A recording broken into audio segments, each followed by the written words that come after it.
sih, katanya yang di sini dulu ada anak kecil sakit apa gitu, tapi kayak paru-paru lah, itu meninggal di kamar ini gitu.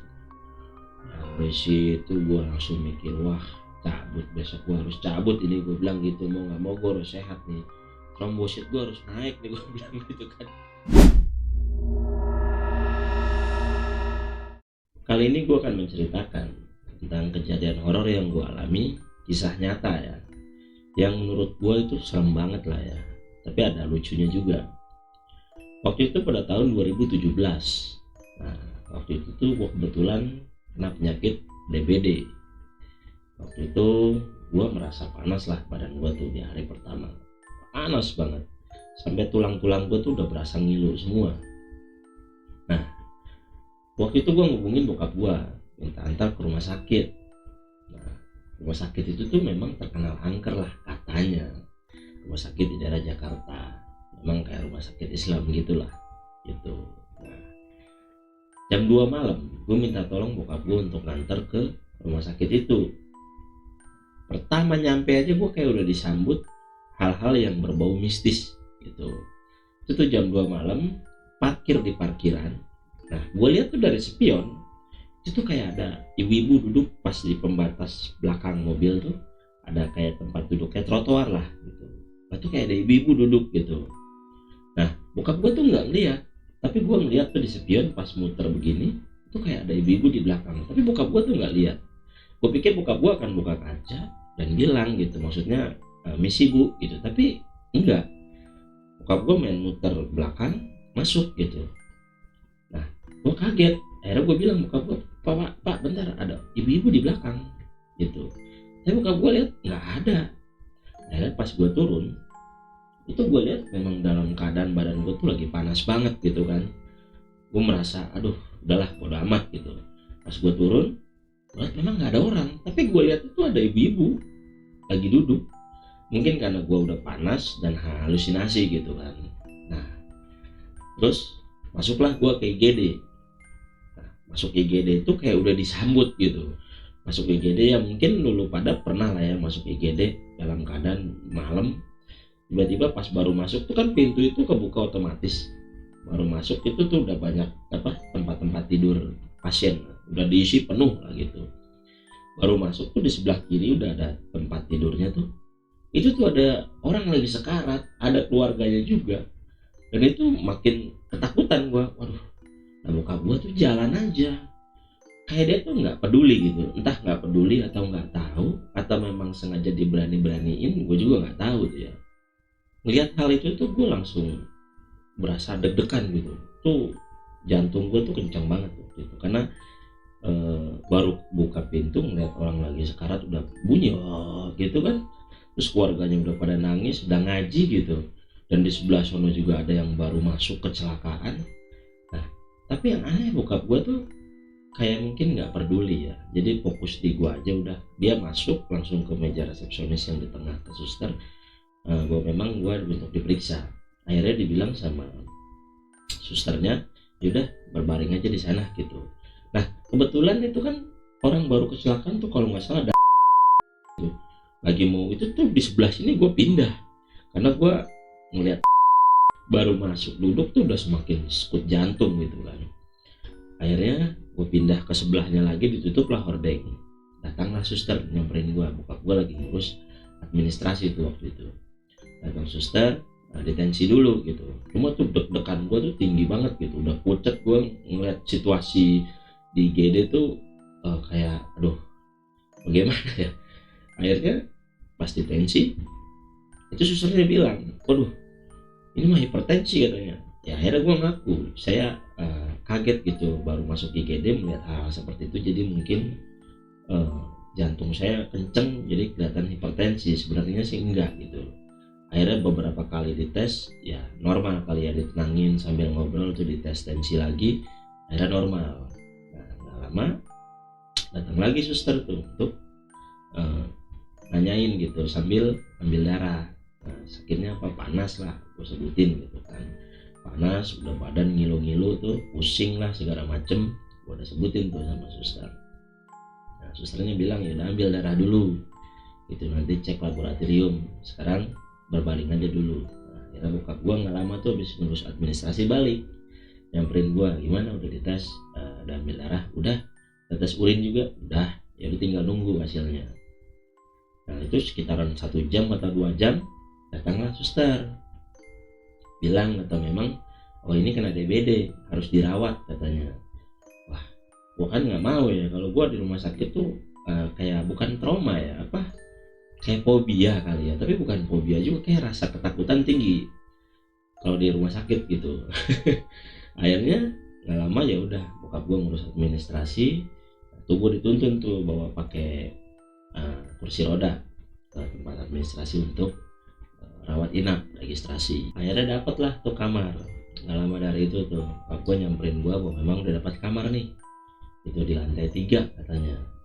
Oke, kelas 2 kalau nggak salah, kelas 2 itu tuh di kamar kalau nggak salah ada 4, tapi memang gue doang yang masuk ke dalam situ.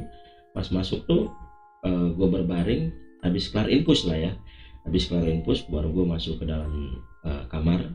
Itu tuh kosong 3, itu kosong, sisa gue paling ujung. Nah kebetulan kamar mandi itu di depannya, pas gue buka hordeng kamar mandi, memang nggak ada kejadian apa-apa waktu itu udah pagi juga, waktu itu udah 4:30 lah gitu kan. Di hari pertama pas gue masuk ruang inap itu nggak ada apa-apa lah, nggak ada kejadian mistis apa-apa gitu kan. Bokap gue nungguin gue juga, dia nggak kerja waktu itu. Nah nggak lama dari itu tuh ya datanglah biasa kalau memang DBD itu kan berapa kali sekali gitu ngambil darah. Itu dari pertama ngambil darah. Nah kejadian horornya gue alami pas malam pertama gue di situ tuh, itu masih panas gue tuh masih tinggi banget waktu itu tuh. Pas panas subuh sama malam tuh kan masih 2 kali ya ngambil darah tuh. Pas malam itu gue masih panas, dan itu tuh dalam keadaan gue masih keringetan padahal dingin gitu, masih dingin tapi keringetan. Nah di malam itu tuh bokap gue izin balik ngambil pakaian katanya, besok pagi balik lagi. Nah gue ditinggal sendiri dong, itu di hari pertama. Ya udah gue bilang ya udah nggak apa-apa. Nah itu tuh kan memang kosong di situ dan gue sendiri di pojok gitu kan. Itu tuh gue udah pakai headset aja dah. Nah maksudnya gue biar nggak mikir aneh-aneh di dalam ruangan itu gitu, walaupun beberapa sekali suster datang gitu kan.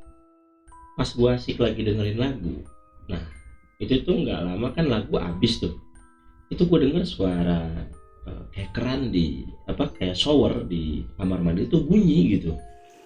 Ya bokap gue kali, gue bilang balik lagi, tapi kayak ada yang baru masuk gitu kan. Gue pikir begitu karena gue nggak denger, agak gue kencengin suaranya. Tapi pas dengeran lagu habis tuh kayak kedengeran suara shower tuh di kamar mandi. Nah gue matiin dah tuh lagu. Matiin lagu tuh badan gue tuh masih lemas gitu. Itu keadaan malam itu tuh. Nah mungkin ada orang kali sebelah gue, pikir gitu. Akhirnya gue buka hordeng, gue lihat itu masih pada kosong ternyata. Nah, ada suara air, apa ada suster kali nyuci itu piring atau gimana, gue nggak tahu ya. Tapi gue kalau turun masih nggak kuat gitu. Ya udah gue nggak pedulin lagi, gue dengerin musik lagi tuh di malam itu. Itu jam berapa bokap gue baru nyampe itu jam 9 malam. Waktu itu dia nginep di situ jam 9 malam. Ya udah, datanglah bokap gue kan. Pas itu bilang kenapa, katanya belum tidur, kata bokap gue jam 9 malam. Gue bilang belum. Dia kayak kedengar suara air di kamar mandi. Pas lagi dengerin lagu, tapi nggak lama udah nggak ada suara lagi airnya, kayak shower nyala gitu katanya. Nggak apa-apa, bokap gue gitu. Akhirnya bokap gue tidur lah.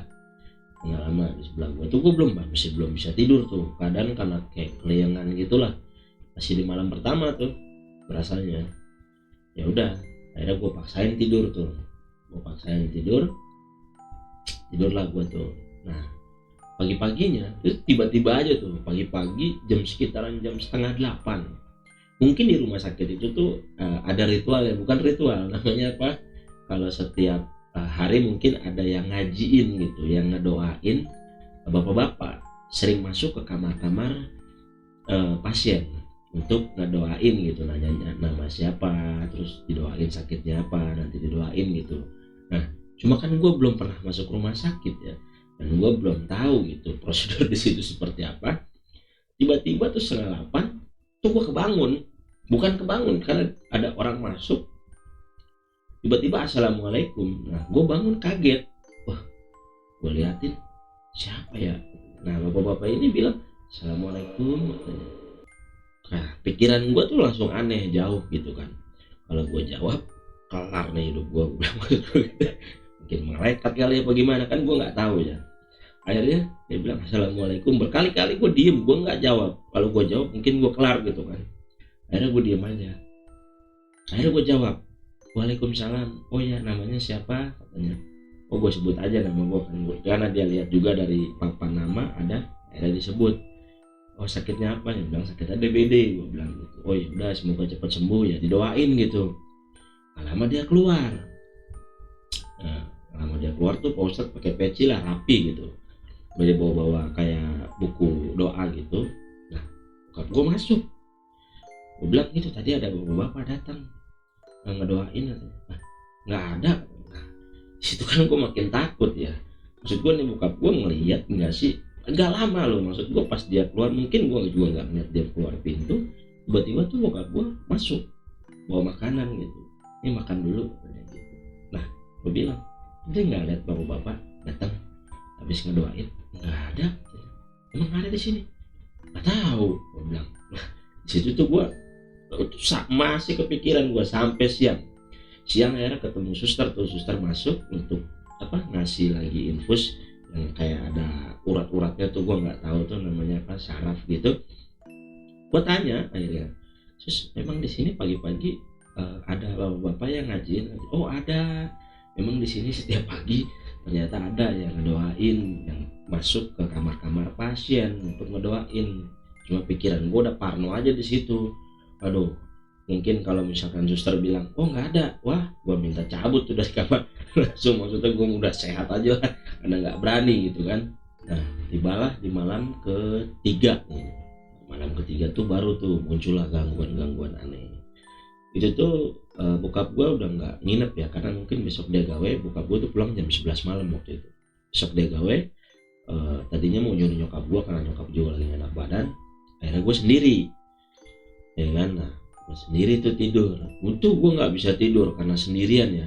Sampai gue 3 hari di situ tuh belum ada pasien juga yang datang untuk nempatin 3 tempat tidur itu gitu kan. Nah itu makin gue parno lagi, ketakutan gue di situ. Nah gue tidur tuh, memang keadaan gue tidur kayak tidur nggak tidur, entah lep-lepan, karena di hari ketiga tuh kayak gue menggigil, badan gue tuh kayak menggigil banget. Nah gue selimutan, tapi berasa kayak selimut gue tuh kayak ada yang narik gitu. Selimut gue kayak ada yang narik. Jadi gue merasa menggigil lagi, kayak dingin. Gue tutup lagi, kayak tarik lagi. Gue bilang kayak ada yang narik gitu. Akhirnya gue duduk tuh, nggak lama gue duduk. Gue bilang gitu, maksudnya ya kayak gue biasa kalau diganggu hal seperti itu, gue akan ngomong gitu. Maksud gue, saya di sini sendiri dan saya lagi sakit. Mohon maaf kalau saya mengganggu di sini gitu kan. Saya cuma numpang beberapa hari di sini. Gue bilang gitu. Nah pas nggak lama tuh kedengaran kayak suara anak kecil. Sebelah kamar mandi itu kan kayak ada wastafel yang gue cuci tangan tuh. Nggak lama gue ngomong gitu tuh kayak keran nyala tuh. Wah, keran nyala tapi nggak mati-mati tuh keran. Sampai akhirnya tuh suster datang. Suster datang tuh waktu itu buat kontrol gue, nanya doang gitu kan. Maksudnya mau ganti infus juga. Infus udah tinggal dikit. Tuh keran belum mati, akhirnya dimatiin gitu. Jadi suster tuh negor ke gue bahwa memang bilang, kata dia, nanti tolong ya mas, kalau memang kerannya dinyalain dimatikan lagi gitu kata dia. Gue nggak merasa nyalain keran waktu itu tuh, karena memang gue lagi tidur dan menggigil, selimut gue tuh ditarik-tarik gitu. Tapi gue merasanya kayak anak kecil di situ. Dan di situ tuh gue ngerasa, waduh kacau. Gue mau telepon bokap gue juga, tapi kasihan kalau gue datang ke situ malam-malam gitu, di jam 1 malam gitu kan. Akhirnya di malam itu tuh gue nggak bisa tidur tuh. Nggak bisa tidur sampai ketemu azan subuh baru gue bisa tidur. Itu gue baru bisa tidur nyenyak di azan subuh. Nggak lama gue tidur pun datang udah 4:30. Nah mau suntik ambil darah lagi gitu. Itu udah mulai 3 kali tuh ambil darah tuh di malam ketiga gue.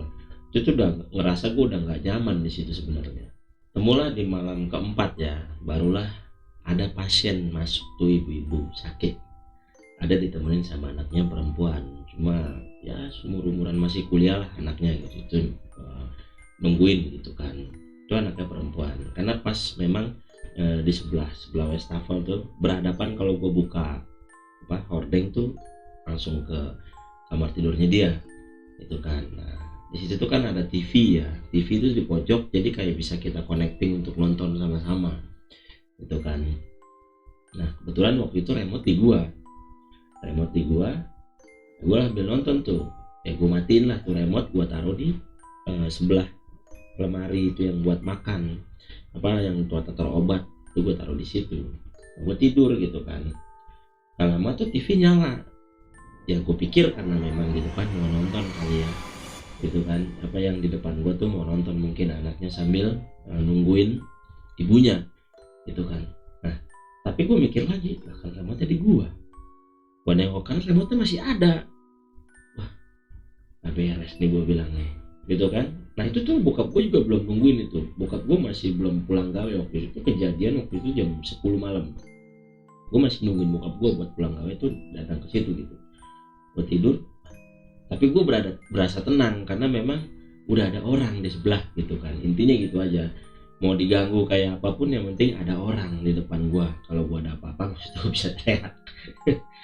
Nah nggak lama dari itu tuh TV nyala ya, gue matiin lagi. Nah remote-nya ini gue masukin ke dalam lemari. Nah gue tidur lah tuh nggak ada gangguan tuh, nggak ada TV nyala. Tapi gue masih berpikir terus, siapa yang nyalain ini TV gitu. Apa anaknya masuk ke kamar gue buat nyalain? Kayaknya nggak mungkin gitu kan, dan nggak sopan juga pastinya. Tapi gue pikir ini gangguannya makin aneh gitu. Nah setiap gue tidur itu tuh kayak ada yang bisikin gue tuh, kayak suara kayak anak kecil gitu, kayak mau ngajak main sebenarnya. Tapi gue ngerasa halusinasi gue aja kali ya. Itu di malam keempat gue tuh halusinasi aja gue tuh, kayak anak kecil itu tuh suka mainin kuping gua gitu, kayak digini-giniin. Terus gua liat nggak ada orang, tapi kayak gua berasa tuh kayak ada yang nyentuh gitu. Nggak lama akhirnya gua ngobrol lah sama suster tuh. Itu tuh di hari kelima di pagi, mungkin besoknya gua udah balik. Gua ngobrol sama suster karena memang ibu-ibu itu tuh baru masuk gua di hari keempat, dan besoknya gua tuh udah bisa balik di hari ke-6 lah. Tapi hari kelimanya tuh gua pagi tuh ngobrol sama suster di situ. Pas suster lagi mau gantiin pulus, gua bilang gini, sus waktu sebelum ibu-ibu yang datang itu untuk nemenin juga ngerawat di sini tuh saya sering diganggu, gue bilang gitu kan. Dia kayak nggak, suster tuh kayak nggak merasa heran gitu, kayak biasa aja. Oh kenapa katanya? Ya enggak sih, kayaknya ada yang aneh aja di sini, gue bilang gitu. Anehnya kenapa? Ya mungkin halusinasi aja karena sakit, dia bilang gitu kan. Tapi bukan halusinasi gue ini mah, nah mati gue bilang gitu kan.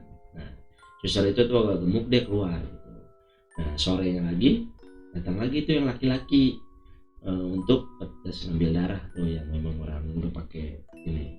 Ngobrol lah gue sama dia tuh, itu agak panjang deh sampai duduk ngobrol gitu. Mas tahu nggak di kamar ini saya ngerasa aneh aja, bilang gitu.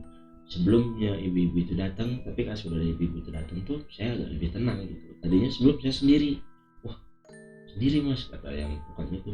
Ya memang sih katanya yang di sini dulu ada anak kecil sakit apa gitu, tapi kayak paru-paru lah, meninggal di kamar ini gitu. Ya dari situ gua langsung mikir, wah cabut, besok gua harus cabut ini, gua bilang gitu. Mau nggak mau gua harus sehat nih, trombosit gua harus naik nih, gua bilang gitu kan. Gue bilang, Pak, kalau bisa nih dokter nih, trombosit saya besok harus tinggi nih, saya mau pulang.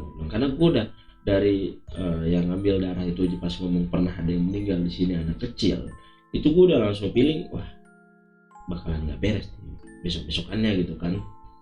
Ya udah akhirnya besok gue kemas dah tuh, seneng banget itu hari itu tuh gue balik tuh, karena memang gue pikir bebas gue nih, gue bilang dari kamar ini gitu kan. Gue ngerasa tuh takut setakut-takutnya tuh. Pokoknya di malam terakhir sorenya tuh yang laki-laki ngambil darah itu tuh gue udah berpikir malamnya gimana ini gue ya, pikir gitu. Tapi untungnya di malam terakhir itu semua keluarga gue ya, bokap gue menyokap gue tuh ikut nginep, karena memang sekalian gue balik beres-beres. dan di situ tuh nggak ada kejadian apa-apa, alhamdulillah. Jadi aman-aman aja, gue tidur tenang tuh, gue tidur nyenyak karena memang gue ditungguin juga sama bokap nyokap gue kan. Ya udah, besok paginya ya siangnya gue udah cekot tuh dari kamar itu tuh, dan gue sampai pas pulang tuh gue cerita lah sama bokap nyokap gue, memang gue mengalami kejadian ini. Kata dia ya wajar lah, kamar tuh kosong dan rumah sakit juga udah tua, ya mungkin ada hal-hal seperti itu ya. Tapi maksudnya kenapa gue juga gitu kan di tempat seperti itu yang nggak ditemenin, terus nggak ada juga, maksudnya nggak ada pasien lain gitu, ditaruhnya sendiri udah paling ujung depan kamar mandi. Wah, itu sih kejadian horor yang benar-benar wah serem banget buat gue, karena memang ngerasa sendirian aja di tempat hal itu kayak uji nyali gitu kan. Ya begitulah kisah nyata yang gue alami sewaktu gue jadi pasien di salah satu rumah sakit di Jakarta yang konon katanya angker.